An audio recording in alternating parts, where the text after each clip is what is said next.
Namo Buddhaya, meritorious Dhamma Friends. The good deeds that we have done in our past lives gave us a human life in this life. What did we receive? We received a human life, a birth in the human world, not among animals. We were not born among ghosts in this life. We were not born among demons. We were also not born among the beings in hell. Fortunately, due to the past deeds, due to the good deeds done in past lives, we were brought to a right place. So we should be happy. We should be living joyfully, thinking that we have obtained a very rare life. And we should use this rare, valuable life, very precious life, to direct our lives to perform something good in life. We should have a good conduct in life. So now you all might be wondering, what is this good conduct? What this conduct is? What is bad conduct? Because there's a problem in this world. Honestly, there's a problem how people understand good and bad in this world. Some take good things as bad. Some people take bad things as good. Some people, they in open, in public, they tell that telling lies is not bad to earn a living. Killing is not bad to survive. So people are living according to their own views and own understandings. People are not trying to live according to the true nature. That means there is a way and there's a system that everybody has to follow in this world. There is a law that is equal to everyone. There is a law that is equal to everyone. So all the living beings are under one law. Now, if you take, for an example, if you take Sri Lanka, or if you take Japan, or China, or America, or any country, don't we find rich people? Don't we find poor people? We find. Then don't we find beautiful people and ugly people? We see. We get to see. Then some people are wise, some people are foolish. So all these people are seen among all the countries, among all the religions, regardless of skin color and regardless the language that they speak. We see there's a similar variation among all the human beings. Similar variation among all the religions. Similar variation among all the countries. Rich and poor is there in all the countries. So that means there is a common law for everyone in this world. So what Buddha taught us was that common law that is common to everyone. What a Buddha does is, a Buddha realizes the general law that everybody has to go through. Buddha realizes the common law that everybody is affected. For an example, when a person is performing a good action, that will give him a good result. That will not give him regret. A good action always gives a good karma. A bad action always gives a bad karma. Sometimes, now you might be wondering, sometimes good actions are, we help people. Then some people take it for granted. If other people are taking it for granted, yet that is a good action. That not all the people take things for granted. So if we think that, okay, if we perform good actions, if people are taking things for granted, then if someone thinks then I shouldn't do good actions, if you are holding that view, imagine if other people also holding that view. They are also thinking, no, we should not help each other because people might take things for granted. So everybody in your house, everybody in your working place thinks like that. Even if you are not taking things for granted, what will happen now? That's why our blessed one, our Buddha said, always put yourself in another's place. Then before you do something, while you're doing something, after you're doing something, always think, would I like if someone does this for me? So remember, dear Dhamma friends, uh, people take beneficial things as unbeneficial. Like protecting the five precepts is very beneficial. Calming the mind is very beneficial. Controlling the anger is extremely beneficial. Living a celibate life is extremely beneficial. Uh, then being kind is extremely beneficial. Rejoicing and rejoicing in others' development, that means opposite of jealousy. Rejoicing in others' development is opposite of jealousy. So rejoicing in others' development, rejoicing in others' happiness, others' well-being is something honestly that is essential in our lives to be developed. Usually, even if you take a classroom, if you take a school child, a child who studies in his prime age, even in a classroom, if the other children are getting higher marks, that child will feel jealous of others. So jealousy is something that comes with an undeveloped mind. Jealousy is generated in an undeveloped mind. So while we are wearing beautiful clothes, while we are beautifying our body, while we are uh, decorating ourselves with various cosmetics, and while we are cleansing our body, we should remember to cleanse one more thing, that is our mind. So, to do these things, to cleanse our mind, to know what we are talking, and also to be aware of what we are doing and to be aware of what we are thinking, we should practice a great quality that was taught by a Buddha. So, that great quality is mindfulness.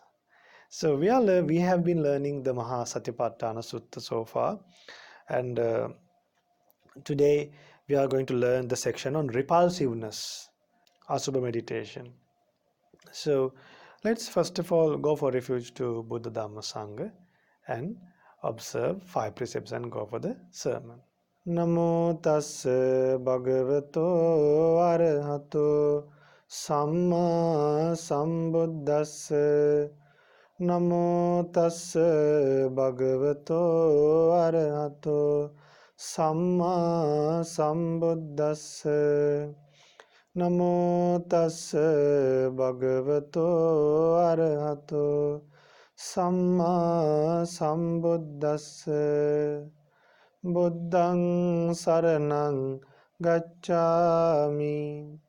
Dhammang saranang gacchami. Sanghang saranang gacchami. Dutiyampi buddhang saranang gacchami. Dutiyampi dhammang saranang gacchami. Dutiyampi sanghang saranang gacchami. Tatiyampi buddhang saranang gacchami. Tatiyampi dhammang saranang gacchami. Tatiyampi sanghang saranang gacchami. Sadhu, sadhu, sadhu. To observe the five precepts, say after me. I observe the precept of abstaining from killing beings. I observe the precept of abstaining from stealing. I observe the precept of abstaining from sexual misconduct. I observe the precept of abstaining from telling lies. I observe the precept of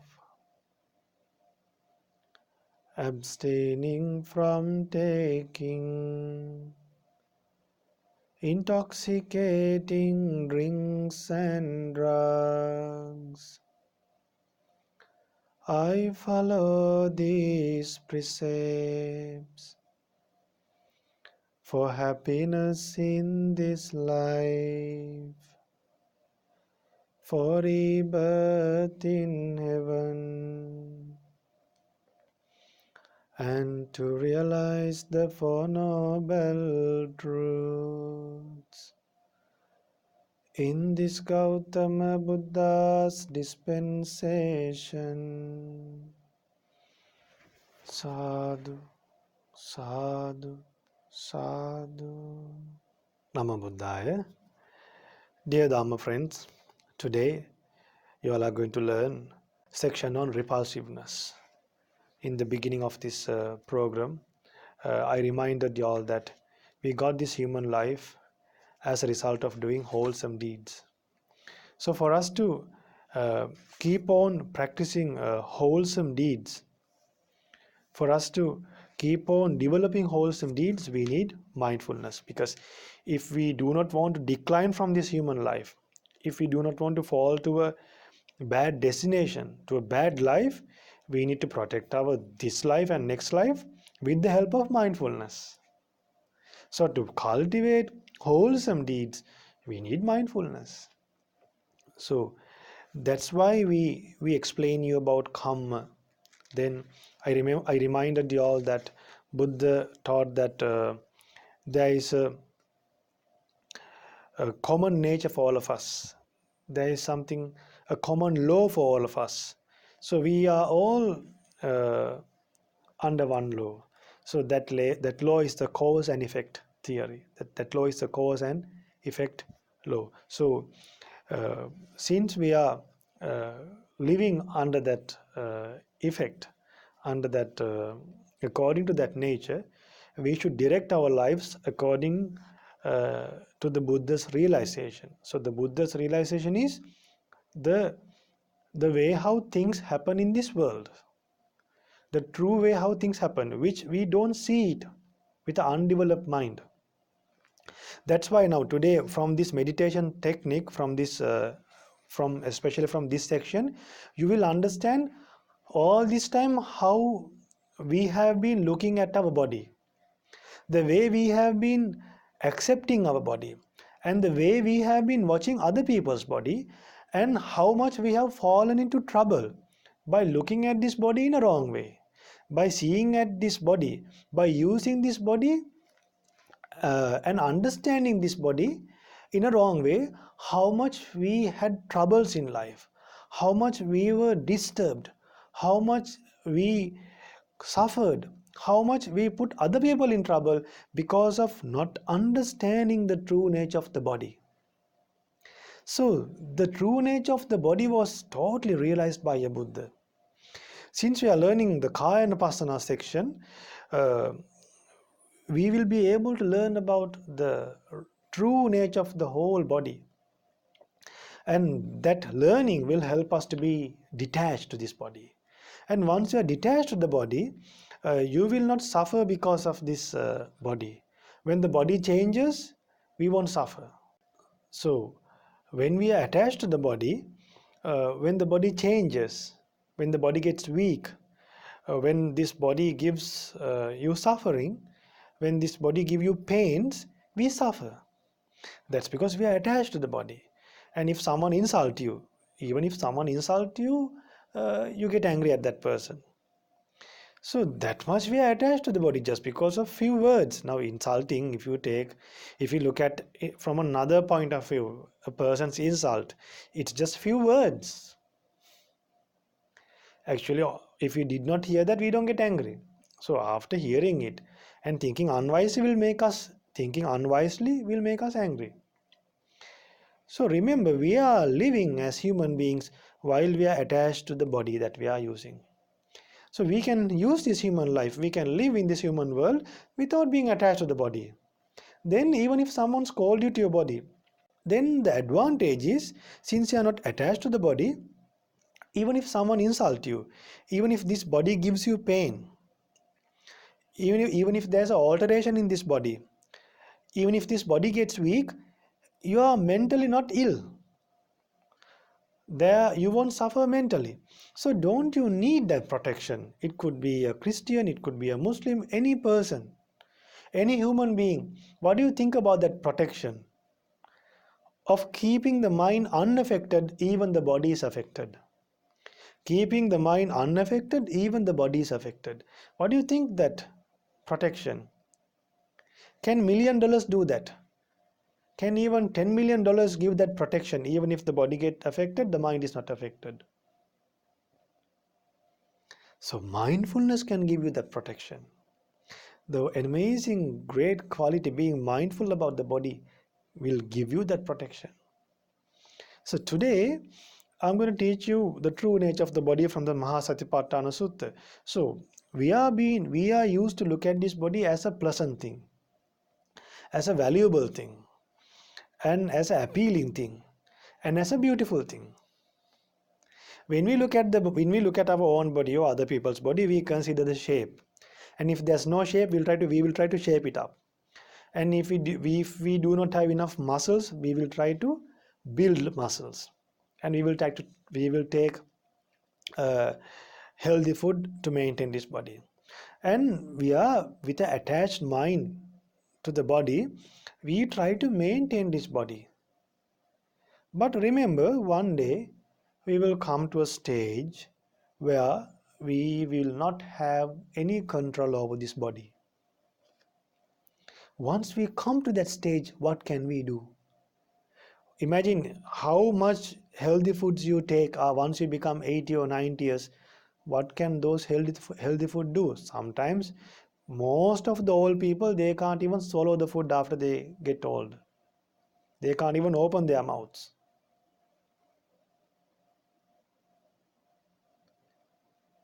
So we should remember that we are attached to our bodies. So we get to learn.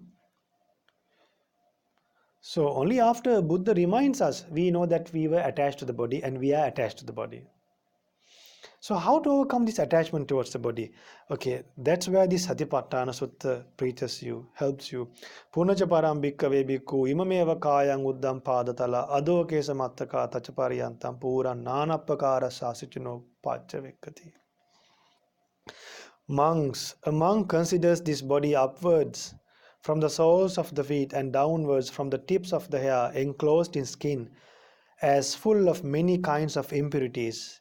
In this body there are head hairs, body hairs, nails, teeth, skin, flesh, blood vessels, bones, bone marrow, kidneys, brain, heart, liver, gallbladder, spleen, lungs, small intestine, large intestine, stomach. Now, Buddha is training a monk or a disciple to see the real things that we have in our body, the actual things that exist in our body. So when you start contemplating and thinking that you have these things in your body like phlegm, pus, then the things inside the intestines, it's all excrement, then the food inside the stomach looks like a vomit. So a person is recollecting these impurities that is found in a body. So the advantage, now you might be thinking, what is this negative thing? What is this disgusting thing we are trying to recall the impurities in a body?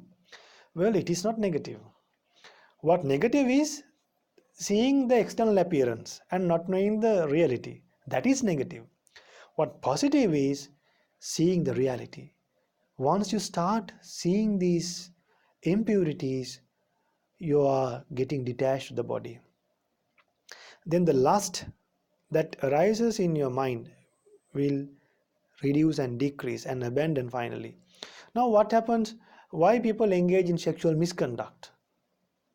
Why people go, why husbands go beyond the wife and find and engage in sexual misconduct with other women? Why women engage in sexual misconduct with other men while they have husbands? Why young girls and young boys they engage in sexual misconduct? Why they can't live in harmony? Why people get divorced unnecessarily? why there are rape cases, why there are all this abusing, child abusing, all these things. Because of what? Is it because of the other people's beauty? Then everybody should be uh, conducting bad deeds. It's because when you see beautiful things in a wrong way, any beautiful body, any beautiful body has these disgusting impurities. All these disgusting parts are found in any body. So when we see beautiful things, what happens? We get attached. Then we can't control our desires. If we need something, we will try to get it somehow or other. Some people, there are cases, people rape and then kill those girls, murder them. Why is that? Some fight for women. Why? Because of lust. Now, if they saw those women as according to the Buddha's realization, once they see each other, if they can see these impurities, will anyone get attached to each other? No. So that's why to develop a detached mind, we should see things as really they are. Then only we will get detached. Then lust will not arise in our minds. So that's why we are learning this great sutta, Mahasatipatthana Sutta, for us to develop our mind to a great extent, to abandon lust, to control lust. Some people, they can't sleep because they can't control their lust. Some people can't wait until see their life partners. So some people are crying because of lust. Some people are killing living because of lust. Some people are stealing because of lust. Some people are engaging in sexual misconduct because of lust. Some people are telling lies because of lust. People are taking alcohol and drugs. Now because of lust, they seek happiness from a partner, maybe from a boy or a girl. And then if they don't get that love, they get fed up and they start taking alcohol. Now if that lust was abandoned and controlled at the beginning stage of arising lust, will he end up breaking precepts by taking alcohol and drugs and ruin his life? No. So we should try to control desires, not to fulfill desires. Usually human beings are trained and used to fulfill their desires and later face any problem in life and fall into a greater disaster and to mass problems. But if we can control our minds, if we can control lust by seeing things as really they are, we can live peacefully. We can live peacefully. There was one person, he worshipped Arhan Moggallana. He learned Dhamma from Arhan Moggallana. And that person was born, he was a beggar actually. He was a beggar. What happened? This beggar went behind Arhan Moggallana and he got some food from Arhan Moggallana. And this beggar, he thought, I became a beggar because I have not given food in previous life. I have not practiced generosity in previous lives. So thinking that, he offered the food that he got from Arhan Moggallana back to Arhan Moggallana. Whatever the food he got from Arhan Moggallana, he offered again it. He offered back to Arhan Moggallana. And he kept on worshipping Arhan Moggallana. He bowed down and he kept on worshipping Arhan Moggallana. And he was born in a divine world later. Then he got a lot of fairies, a lot of female divinely beings came to him, to that God, once he was born in divine worlds. Then he said, why do you all come near me? I didn't come to this divine world because of y'all.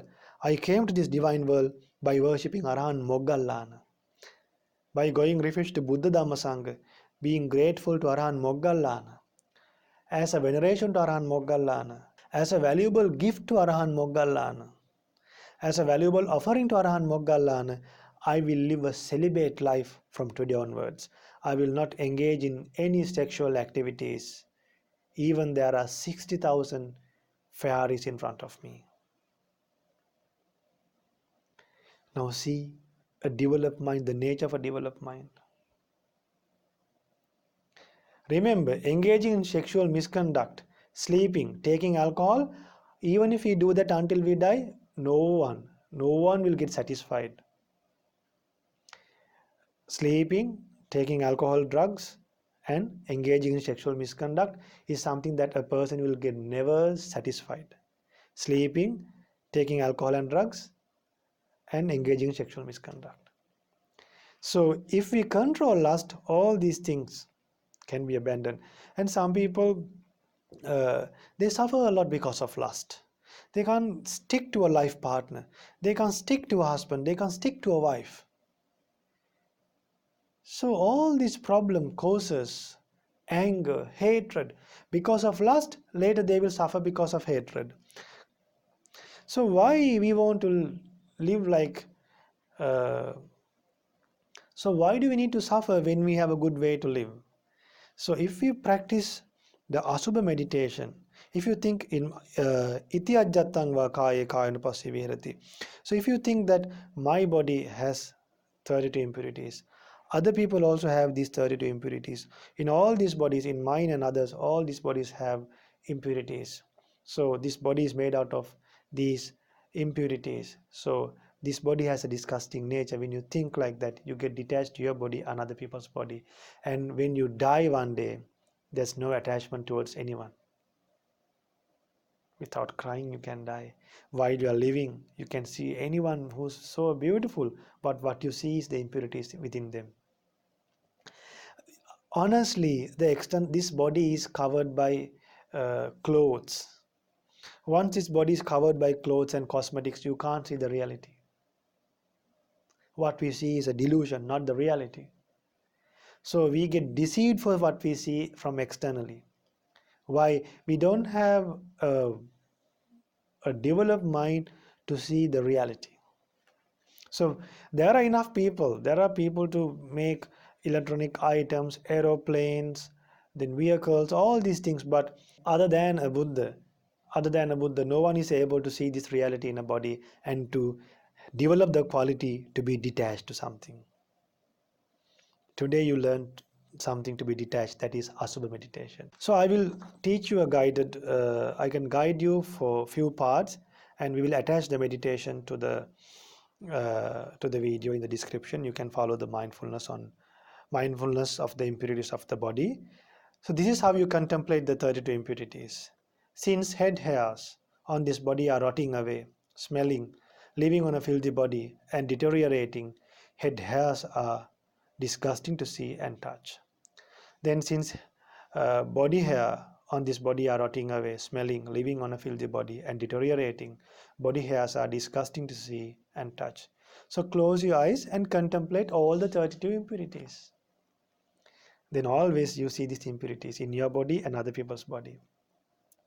Then once you don't delight to this body again and again, you will also overcome the attachment towards this human life. Then you don't have a desire to be reborn among humans again. Then you will think, even if I'm born as a human again, I'm again getting these 32 impurities. Then you will think, okay, even divine worlds are impermanent. Even Brahma worlds are impermanent. Then you will think, Nibbana is lasting. Nibbana is free of lust. And finally it will lead to overcome birth, rebirth, then forever. So if you like to overcome birth, then once you abandon birth, this disgusting body is also abandoned. Once there's no disgusting body, how can we assign a death? How can we assign diseases? How can a person suffer from diseases? How can a person separate from loved ones? How can a person mix with person that he doesn't like? How can that person suffer because of this body? Why? There's nothing to suffer, no birth taken place. That's why the great Arahant said that I am holding the final body. This is my last birth. Our Buddha, the day he born, he said, I will become chief to this world. I will become great to this world. This is my last birth. So may we have the opportunity to practice this Asubha meditation to a great extent and develop mindfulness to a great extent and realize the Four Noble Truths in this Gautama Buddha's dispensation. Sadhu, sadhu, sadhu. Namo Buddhaya.